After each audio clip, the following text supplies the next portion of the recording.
UCL Global Health. We have a very distorted view of Africa. I think many people think that Africa's development has been something that's only occurred in the last century. So it's a great pleasure to welcome Kevin MacDonald, who's Professor of African Archaeology at UCL, and you specialise particularly in West Africa. That's right. But this image is completely wrong because for example, what was West Africa like where you know about, say, 2,000 years ago? Well, about 2,000 years ago, we already were beginning to have the first urban centres in West Africa. So towns? Towns. So these weren't hunter-gatherer people? No, these were cities of 10, 20,000 people in the early first millennium AD. And if we go back before that, into an area which is now the Mauritanian desert, there was a state contemporary with Kerma in the Nile Valley over in Sudan, in Mauritania, called Tichit, or at least it's in a region known as Tichit. We're not really sure what it called itself. But there we have a very sophisticated social formation with hundreds of settlements and some things that would certainly be the size of towns by 1200 BC. Wow. And an alphabet? No. Literacy for West Africa came with Islam. Okay. And so that's sort of Sudan's side and Mauritania. What about Nigeria? Would there have been towns in... Well, in Nigeria, you have some of West Africa's earliest art traditions. You have the so-called Nok culture, which is in central Nigeria, around the Jos Plateau area. We have a very sophisticated figurative art tradition, terracotta tradition, by about 800 BC. And this is going hand in hand with early iron metallurgy in that area. So these civilizations were every bit as sophisticated as anything in Britain? At that time, yes. And it's one of the great pities. This is sort of something which does not really feature much in European or indeed American secondary school curriculum. Is there a movement in Africa to rediscover this as an academic discipline, or not sufficiently? Well, there are probably not sufficient practitioners for the amount of space and the amount of heritage, the amount of archaeology that has to be interfaced with. But at least in most African school systems, aspects of this past are taught.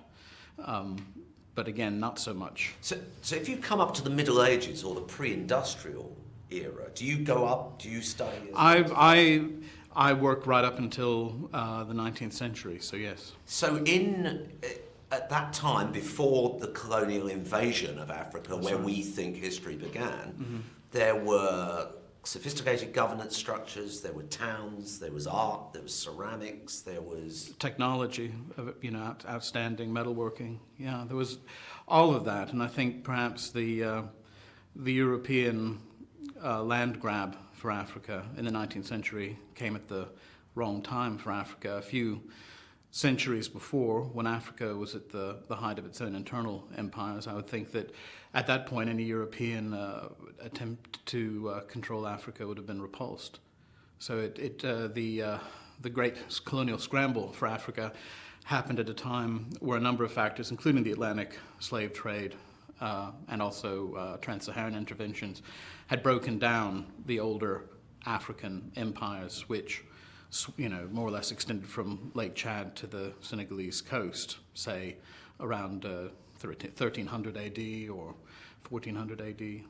So actually this is another reason for Afro-optimism, if you like. At the moment the economists are all saying, look, this is the fastest growing region of the world, and there's much more reason to be optimistic about Africa than the press often report. But also from a historical viewpoint, if we can get over the aberrant colonial era, then there's every reason to hope that the structures of governance and civilization will re-emerge. There's a great deal of sophistication and dignity at the heart of African society, which has a great antiquity. And I think a lot of the stereotypes generated during the colonial era have undermined this. And in a sense, Africa needs to remember itself.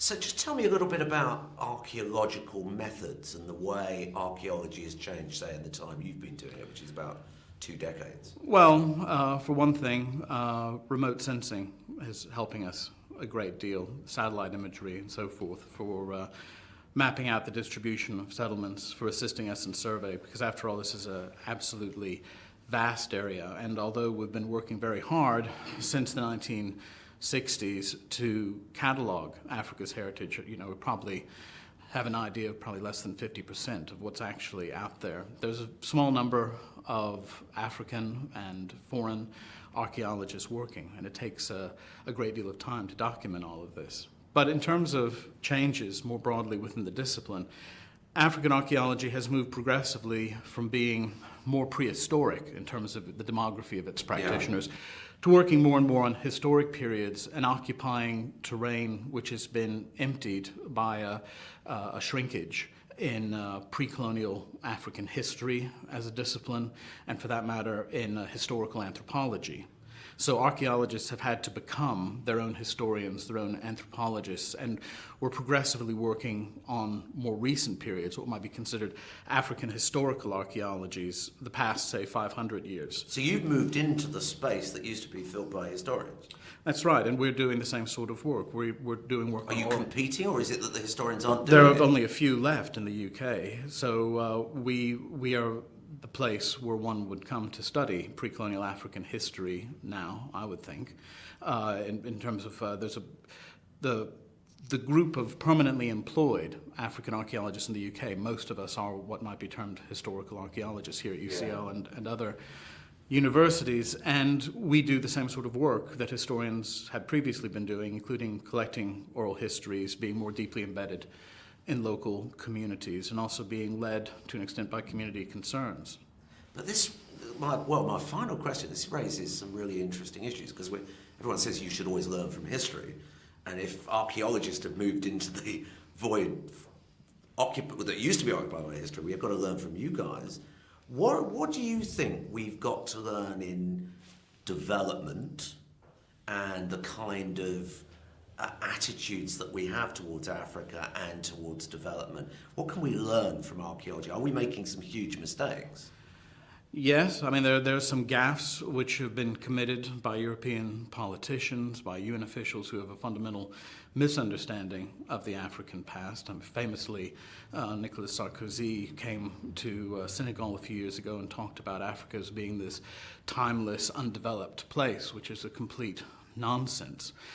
So there is a great deal to be done in terms of educating ourselves about Africa so that we have a better understanding of its past. But also, within development, it's important to realize that heritage is part of development. This is a battle that Africanists have been fighting over the past couple of decades, to have archaeology and history considered part of the development process, both for reasons of national dignity and unity, but also as a means of developing tourism, rather than this sort of Africa as safari park, Lion King sort of idea of Africa, where you have, most cultures of the world, for example, Disney has had some sort of play or movie featuring human beings. Africa is unique that it was treated with animals, which says something, I think, about the wrong end of the stick, which has been grasped. So we've completely written their culture out, basically, from our development speak, from our history books, and also from the way we encourage people The to history, the political sophistication, the artistic sophistication, the technological sophistication, we need to re-educate ourselves. We need to re-educate Europe and the broader world about Africa. And finally, on a global health, I mean, there's nothing more important for well-being as to have a sense of pride in your own heritage and your own past. So it's absolutely, it's part of human dignity, and I think that the more that this is taken on board, both inside and outside of Africa, the better it will be for us all. Kevin, thank you very much.